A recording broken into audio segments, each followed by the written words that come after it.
लोगों का क्लियरली ये है कि हमें बीडीपी को वोट नहीं डालना है। लोगों से हमने राय जानने की कोशिश की थी। मंशूर क्या है पीपल्स डेमोक्रेटिक पार्टी का? एक तो बड़ा क्लियर है, वो है डेवलपमेंट। दूसरा बड़ा क्लियर है, वो है एम्प्लॉयमेंट। एक पॉलिटिकल गिला शिकवा है। हर एक पॉलिटिकल पार्टी में मिस्टेक्स होती हैं। नेशनल कॉन्फ्रेंस 100 साल पुरानी पार्टी है। उनकी पॉलिटिकल मिस्टेक्स जो हैं, उसका जितने भी लोग आज तक जम्मू कश्मीर में मरे हैं, 1 लाख से ज्यादा लोग मरे हैं और हर एक डेथ के ऊपर उनका सिग्नेचर है, उनकी भी गलती है। तो ये कहां से बोल रहे हैं? एक तरफ से बोलते हैं हम तो जी गवर्नमेंट ऑफ इंडिया के साथ हमको काम ही करना है, हम सेल्फ करेंगे, ये करेंगे, वो करेंगे। ये सारा कैमोफ्लेज है, लोगों को बेवकूफ बनाने की बात है। मैं और आपके माध्यम से लोगों को ये रिक्वेस्ट करना चाहता हूं, अच्छे से मैनिफेस्टो पढ़े, अच्छे से। आजकल पढ़े लिखे लोग हैं, आजकल डिजिटाइजेशन है, पढ़े मैनिफेस्टो। प्रेजेंटेशन बनाना कोई बड़ी चीज नहीं है, आप भी प्रेजेंटेशन बना सकते हैं, मगर प्रेजेंटेशन का मटेरियल जो है वो है क्या? 5 पॉइंट है पीएसए। नाज़रीन, आप देख रहे हैं कशिर दास्तान न्यूज नेटवर्क का लाइव ब्रॉडकास्ट आसफा बशीर के साथ। इस वक्त लाइव तस्वीरों में हम आपको दिखा रहे हैं जफर मीर। जी हाँ नाज़रीन मोहतरम, पीपल्स डेमोक्रेटिक पार्टी की जो संग बुनियाद कश्मीर में डाली गई थी, वो डाली गई थी इनके ग्रैंड फादर की ओर से। और आज इस वक्त हम आपको थोड़ा सा इनके बारे में परिचय दें। ये इंडिपेंडेंट कैंडिडेट थे, सोशल पॉलिटिकल एक्टिविस्ट इससे पहले भी थे, और आज जफर साहब ने फाइनली ज्वाइन किया है पीपल्स डेमोक्रेटिक पार्टी। सबसे पहले कि मैं कहाँ था अभी तक, मैं 2016 से लेकर मैं सोशल काम करता था लोगों के लिए, और अपनी कॉन्स्टिट्यूएंसी में या जिले बड़गाम के कुछ इलाकों में जहां जहां मैं कोई पैराशूट एंट्री नहीं करना चाहता था पॉलिटिक्स। और पैराशूट एंट्री का मतलब हो गया कि आप फायदा, आज election between now and then हम कहाँ थे? हम इंडिपेंडेंट रहने की वजह से ही हम इनके मसाइल हल कर पाए। जैसे फॉर एग्जांपल जो रेगुलर पीपल्स डेमोक्रेटिक पार्टी के मेंबर्स थे, वो डिप्टी कमिश्नर उनको टाइम ही नहीं देता था, या पुलिस का जो सुपरिटेंडेंट पुलिस है उनको टाइम ही नहीं देता था। तो as an independent, as a camouflage, विचारों के कुछ मसाइल हल हुए। अब मौका आया, लैंडस्केप तो चेंज हो गई पॉलिटिक्स की। आज मौका आया कि भाई अब पार्टी में आए, बाज़ाब्ता पार्टी के साथ एक प्लेटफॉर्म पे काम करें। और जो हमारा मंशूर था मुफ्ती साहब का, मुफ्ती साहब के मंशूर में जो 3-4 पॉइंट बड़े स्ट्रांग थे। एक पॉइंट था सेल्फ रूल, दूसरा पॉइंट था सॉफ्ट रीयूनिफिकेशन। जैसे भारतीय जनता पार्टी भी बोलती है कि भाई हम जी अटैक करेंगे पीओके पे और हम उसको इधर ले आएंगे। तो डिफरेंस ये है कि मुफ्ती साहब बोलते थे अटैक नहीं करना है, वो सॉफ्ट तरीके से आप उनके साथ बात कर सकते हैं। आप सड़कें खोलिए, आप जाइए, जैसे मुजफ्फराबाद खोला गया तो एक पॉइंट। तो आपका आंसर ये है क्वेश्चन का कि आज हम इसलिए नहीं टपक पड़े हैं पार्टी में कि हमको इससे कोई पर्सनल फायदा हो रहा है। ये सिर्फ इन लोगों के लिए, जो हमारे जो जिला बड़गाम के जो लोग हैं, इनको किसी तरीके से हम पीपल्स डेमोक्रेटिक पार्टी का प्लेटफॉर्म यूज करके इनके मसाइल हल करें। अभी मंशूर क्या है पीपल्स डेमोक्रेटिक पार्टी का? आई थिंक एक तो बड़ा क्लियर है, वो है डेवलपमेंट। दूसरा बड़ा क्लियर है, वो है एम्प्लॉयमेंट। डेवलपमेंट किस हवाले से? डेवलपमेंट में तो बहुत सारी चीजें हैं। जैसे फॉर एग्जांपल आप फॉरेन इन्वेस्टमेंट कैसे लाएंगे, तो उसके ऊपर काम करना है। जैसे बेरोजगारी हमारे कश्मीर में है, और वो डेवलपमेंट की बात कर रहे हैं। और दूसरा ये है कि जैसे फॉर एग्जांपल आप सरकारी मुलाजिमत तो सबको दे नहीं सकते हैं, और उसके लिए भी आपको बैक बाउल लेके जाना पड़ेगा सेंट्रल गवर्नमेंट के पास। तो आपको अपने रेवेन्यू जनरेट करने पड़ेंगे, छोटी छोटी इन्वेस्टमेंट्स करनी पड़ेगी। लेकिन अगर बात करें नेशनल कॉन्फ्रेंस का मंशूर सामने आया है। उन्होंने बताया है कि उसमें वो अनएम्प्लॉयमेंट को ख़त्म करेंगे, यहाँ पे बहुत सारे लाखों में वो नौकरियां देंगे, और जो कुछ मस्तूरात है उनको 5-5 हज़ार रुपए पर मंथ देंगे। बहुत सारे उसमें ऐसे मंशूर उन्होंने बताया है। उस बात पे आप क्या कहना चाहेंगे? देखिए, नेशनल कॉन्फ्रेंस का जो अभी जो इलेक्शन के ऊपर जो उनका मंशूर निकला है, मैंने वो बड़ा डीपली स्टडी किया। वो किसी को 10,000 रुपए देकर आप प्रेजेंटेशन बना सकते हैं, मगर उसका जो मटेरियल है अंदर उस मंशूर का, वो इम्प्रैक्टिकल है, प्रैक्टिकल नहीं है। आप बोलते हैं हम 1 लाख जॉब्स देंगे, कहां से लाएंगे? एक व्हाइट पेपर तो बनाएं, कैसे आप लाएंगे 1 लाख जॉब्स? एक तरफ से आप बोलते हैं नेशनल कॉन्फ्रेंस में मुझे पाकिस्तान से बात करनी है। अगर पाकिस्तान से बात करनी है तो इन्वेस्टमेंट कौन करेगा?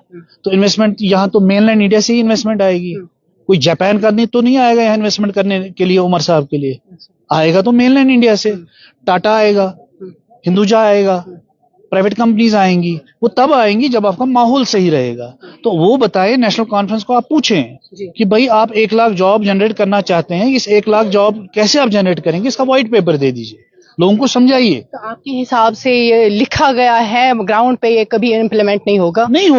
नहीं होगा इम्प्लीमेंट, क्योंकि ये एक इम्पॉसिबल चीज है अनलेस उसका एक कोई कंक्रीट प्लानिंग हो, उसका एक बिजनेस प्लान हो प्रॉपर। भाई फलाना इन्वेस्टमेंट करेगा, उसमें 50 लोग लगेंगे। हॉर्टिकल्चर में एक सेक्टर में इन्वेस्टमेंट आएगी, उसमें 10 लोग लगेंगे। टूरिज्म में 50 टूरिस्ट गोल्फ कोर्स बनेंगे, उसमें 100 लोग लगेंगे। तो बताए थे लोगों को कैसे, अदरवाइज 100,000 1 लाख लोगों को एम्प्लॉयमेंट देना, इट्स नॉट ए जोक। नाज़रीन मोहतरम, वॉक्स पॉप किया था हमने, कल लोगों से मिले थे, ग्राउंड पे गए थे। शायद आप उन तक नहीं पहुंच सकते हैं जिन तक हम पहुंचते हैं, ग्राउंड पे होते हैं। लोगों का क्लियरली ये है कि हमें बीडीपी को वोट नहीं डालना है। लोगों से हमने राय जानने की कोशिश की थी। लोग इतने दिल मलोल है, क्यों है? वो कहते हैं कि हमें पीडीपी ने दिया ही क्या है आज तक। आपसे जानने की कोशिश करेंगे, क्या दिया पीडीपी ने? देखिए, हर एक उनका जवाब हम आपसे आज, लोग आपको देख रहे हैं, लाइव चल रहा है, वो लोग भी इस वक्त जुड़े हुए हैं जो हमें कहते हैं कि पीडीपी ने हमें क्या दिया। बहुत कुछ बोला गया जो शायद हमने दिखाया भी नहीं। तो उनको आप क्या जवाब देना चाहेंगे? और चूंकि आज आपने पीडीपी ज्वाइन किया है, कुछ जरूर ऐसा कुछ होगा कि जिसने आपको मजबूर किया होगा पीडीपी ज्वाइन करने को, महबूबा मुफ्ती को ज्वाइन करने को। ऐसा क्या रहा?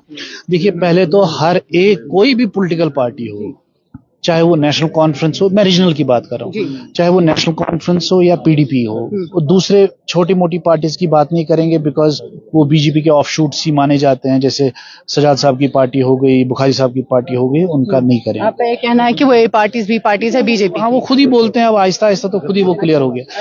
अब जो ये मेन जो है रीजनल 2 पार्टीज, तो अब आपका क्वेश्चन है कि पीडीपी ही क्यों? लोग बोलते हैं हम इनको वोट नहीं डालेंगे। हर एक पॉलिटिकल, हाँ, गिला शिकवा है, हर एक पॉलिटिकल पार्टी में मिस्टेक्स होती है। नेशनल कॉन्फ्रेंस 100 साल पुरानी पार्टी है। उनकी पॉलिटिकल मिस्टेक्स जो हैं, उसका जितने भी लोग आज तक जम्मू कश्मीर में मरे हैं, 1 लाख से ज्यादा लोग मरे हैं, और हर एक डेथ के ऊपर उनका सिग्नेचर है। उनकी भी गलती है कि जितने भी, चाहे वो शेख साहब ने मुआहदा किया हो, उस पर उनके सिग्नेचर हैं, चाहे वो शेख साहब ने अलग मीटिंग की हो अमेरिकन के साथ, जिसके उनको अरेस्ट किया गया 1953 में, उनके दस्तखत थे। तो हर एक पॉलिटिकल पार्टी ने गलतियां की हैं। पीडीपी एक 20 साल पुरानी पार्टी है, 100 साल पुरानी पार्टी नहीं है। ये 1998 या 99 में वजूद में आई, और उसके बाद ये पावर में फुल मेजॉरिटी में कभी रहे भी नहीं। ये 2-3 बार कांग्रेस के साथ, कभी नेशनल कॉन्फ्रेंस के साथ, इस तरीके से इन्होंने गवर्नमेंट चलाई।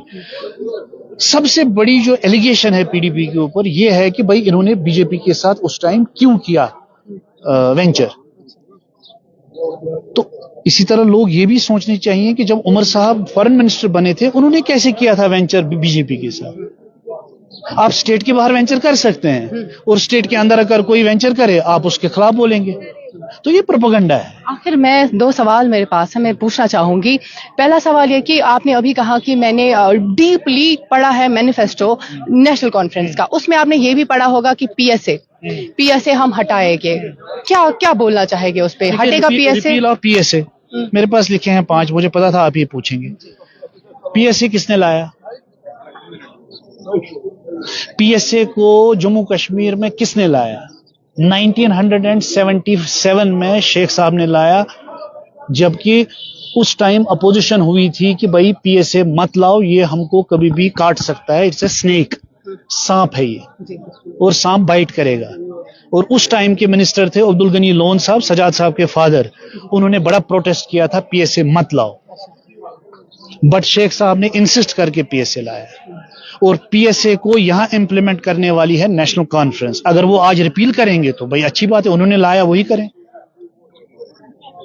चले, बहुत बहुत शुक्रिया हमसे बात करने के लिए। तो बताइए जी, अगर आपके दिल में है कुछ। हाँ, इम्पोर्ट ड्यूटी ऑन एप्पल्स। वो बोलते हैं हम जी सेबों के ऊपर, हमारे बहुत लोग हैं जो सेब का काम करते हैं, तो वो बोलते हैं हम इम्पोर्ट ड्यूटी खत्म करेंगे जी सेबों के ऊपर। जब आपके पास स्टेट है ही नहीं, आप यूटी हैं, इम्पोर्ट ड्यूटी का फैसला करती है दिल्ली, तो आप कहां से हटाएंगे? वो तो कस्टम यूनियन ऑफ इंडिया करेगा डिसाइड कि सेब के ऊपर ड्यूटी रखनी है या नहीं रखनी है। तो नेशनल कॉन्फ्रेंस कहां से करेगा? नेशनल कॉन्फ्रेंस के पास वो पावर कहां है कि वो इंपोर्ट ड्यूटी खत्म करेगा? हाँ, अगर स्टेट होती तो स्टेट में वो एक्साइज लगा सकते थे, तब मैं मान सकता हूं। तो इसका मतलब क्या, इनको ऑलरेडी है मैसेज कि वो स्टेट आ रही है और उतने पावर्स उनको मिल रहे जब हैं। भी मैडम महबूबा मुफ्ती की बात आती है, लोगों के जहन में रहा है, दिल में रहा है, जुबान से निकलता है, मैडम ने कहा दूध और टॉफी, मैडम ने कहा दूध और टॉफी, उस पे कोई तबसरा करना चाहेंगे? दूध और टॉफी, ये देखिए ये फ्रस्ट्रेशन यार, जब आप गवर्नमेंट चलाते हो, यहाँ से आपके लाखों लोग मरते हैं, कोलेटरल डैमेज हो रहा है, कोलेटरल डैमेज एक तरफ से हो रहा है, कोलेटरल डैमेज दूसरी तरफ से हो रहा है। तो अब आप फारूक साहब के ही बयानात देखिए, वो तो कभी कभी ऐसी चीजें बोलते हैं, तो I mean we take it easy. तो महबूबा जी ने अगर कुछ बोल दिया तो उसके लिए उन्होंने क्लैरिफिकेशन दी होगी, तो वो तो आप उनसे पूछ सकते हैं। बट एक चीज बड़ा क्लियर है, जैसे और एक पॉइंट आपके लिए, वो बोलते हैं हम जी शुगर लाएंगे और केरोसिन ऑयल लाएंगे। तो नेशनल कॉन्फ्रेंस से आप पूछिए, उनको पता है केरोसिन ऑयल बनता कैसे है? वो आ ही नहीं सकता अब केरोसिन ऑयल यहाँ। केरोसिन ऑयल जो है वो डीजल और पेट्रोल से 1.5 टाइम्स महंगा है, तो उसकी सब्सिडी कौन देगा? तो फिर जाएंगे बैगिंग बाउल लेकर दिल्ली, बोलेंगे हमको जी 125 रुपए का आपका है रेट, हमको जी ये 50 रुपए का दे दो। तो 75 रुपीज कौन देगा इसको सब्सिडी? तो गवर्नमेंट ऑफ इंडिया ही देगा। तो ये कहां से बोल रहे हैं? एक तरफ से बोलते हैं हम तो जी गवर्नमेंट ऑफ इंडिया के साथ हमको काम ही करना है, हम सेल्फ करेंगे, ये करेंगे, वो करेंगे। ये सारा कैमोफ्लेज है, लोगों को बेवकूफ बनाने की बात है। मैं और आपके माध्यम से लोगों को ये रिक्वेस्ट करना चाहता हूं, अच्छे से मैनिफेस्टो पढ़े, अच्छे से, आजकल पढ़े लिखे लोग हैं, आजकल डिजिटाइजेशन है, पढ़े मैनिफेस्टो। प्रेजेंटेशन बनाना कोई बड़ी चीज नहीं है, आप भी प्रेजेंटेशन बना सकते हैं, मगर प्रेजेंटेशन का मटेरियल जो है वो है क्या? 5 पॉइंट है पीएस। हाँ, लिखे मन पढ़े खुदा। Thank you. शुक्रिया से बात करने के लिए। तो नाज़रीन मोहतरम, इस वक्त लाइव तस्वीर में हम आपको दिखा रहे थे जफर मीर, जिन्होंने पीडीपी की बुनियाद डाली है यहाँ पे। तो आज उन्होंने ज्वाइन किया है, पहले ये इंडिपेंडेंट हुआ करते थे और आज ये फाइनली पीडीपी ऑफिस भी पहुंच गए और यहाँ पे उन्होंने ज्वाइन भी किया है। मजीद जानकारी के लिए देखते रहिए कोशरदासा न्यूज नेटवर्क। अस्सलाम वालेकुम।